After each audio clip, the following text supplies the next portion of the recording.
The following illustrates how muscle contractions occur, and then how Botox Cosmetic helps to temporarily reduce the muscle contractions that cause facial lines to appear.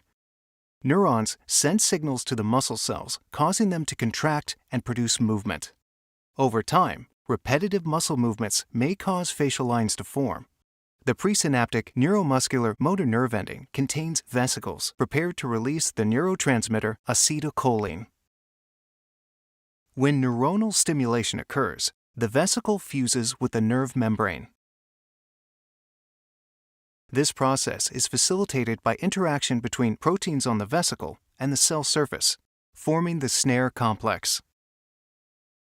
Binding of the vesicle to the membrane triggers acetylcholine release, which results in muscular contraction.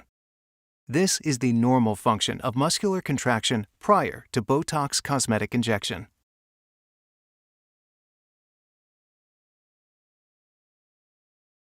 Now, let's review the Botox cosmetic mechanism of action.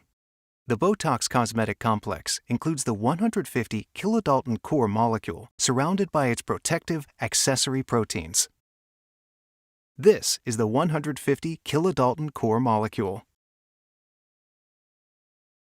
The Botox cosmetic core molecule is comprised of a 100 kilodalton heavy chain and a 50 kilodalton light chain.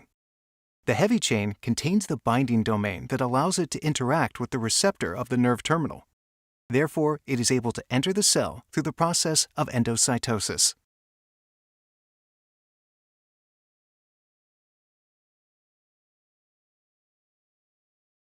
The toxin, which is now contained within a vesicle inside the cell, releases the 50 kilodalton light chain into the cytoplasm.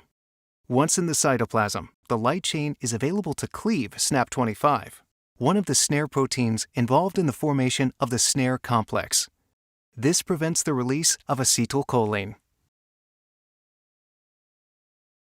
When acetylcholine cannot be released, muscle contraction cannot occur.